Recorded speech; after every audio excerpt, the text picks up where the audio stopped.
സത്യം പറയാലോ ഗൈസ്, എനിക്ക് ഏറ്റവും ഇഷ്ടമില്ലാത്ത രണ്ട് കണ്ടസ്റ്റൻസ് BB ഹൗസിൽ ആദിലെ നൂറയായിരുന്നു. അവർക്ക് കയറിയ ആ ടൈമിൽ കേട്ടോ, അതായത് ആ രണ്ട് കുട്ടികളെ എനിക്ക് തീരെ ഇഷ്ടമുണ്ടായിരുന്നില്ല.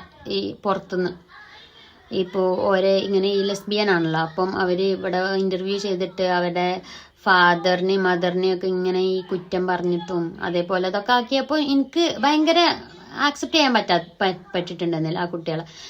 കാരണം എന്താ വെച്ചാൽ ഓരോ ലെസ്ബിയനാണ്, അത് നമ്മൾ ആക്സെപ്റ്റ് ചെയ്യുക. പക്ഷേ പാരൻസിനെ വന്നിരുന്ന് തിന്നുന്നതിനോട് ആക്സെപ്റ്റ് ചെയ്യാൻ പറ്റാത്തൊരു വ്യക്തിയെന്ന് ഞാൻ. അതുകൊണ്ട് തന്നെ എനിക്ക് ആ കുട്ടികളെ ഇഷ്ടം തന്നെ ഉണ്ടായിരുന്നില്ല.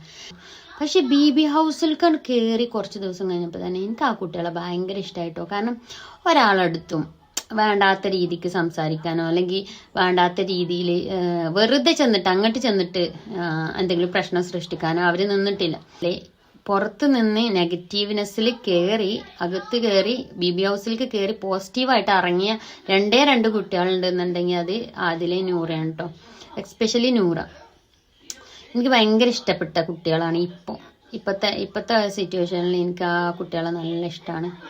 എന്തോ അറിയില്ല, അവരുടെ ബിഹേവിയറും സംസാരവും പിന്നെ അതേപോലെ മറ്റുള്ളവരെ വെറുതെ പ്രൊവോക്ക് ചെയ്യാനോ മറ്റുള്ളവരുടെ കാര്യത്തിൽ ഇടപെടാനോ അങ്ങനെയൊന്നും പോവാത്ത കുട്ടികളാണ്. നൂറ എന്ന് പറയുന്ന ആ കുട്ടി നല്ലോണം ഗെയിം കളിച്ചിട്ട് ടിക്കറ്റ് ഫിനാലയിൽ വരെ എത്തിയ കുട്ടീനെ നൈസായിട്ട് അവർ ഔട്ടാക്കി വിട്ടു. അപ്പൊ തന്നെ ഞാൻ ഉറപ്പിച്ചിരുന്നു അനുമോൾക്ക് തന്നെ ആവും കപ്പ് എന്നുള്ളത്. കാരണം നൂറക്ക് അത്യാവശ്യം നല്ല ഫാൻസ് ഉണ്ടായിരുന്നു. എനിക്ക് തോന്നുന്നു ഒരുപാട് നെഗറ്റീവ്നെസ് ആ കുട്ടികളുടെ ഇതിൽ നിന്ന് പോയി കിട്ടിയിട്ടുണ്ട് ഈ BB ഹൗസ് കാരണം ഒരുപാട് നെഗറ്റീവ് ഇമേജസ് ആ കുട്ടികളത് പോയിട്ടുണ്ട് എന്നുള്ളത് എനിക്ക് തോന്നുന്നുണ്ട്.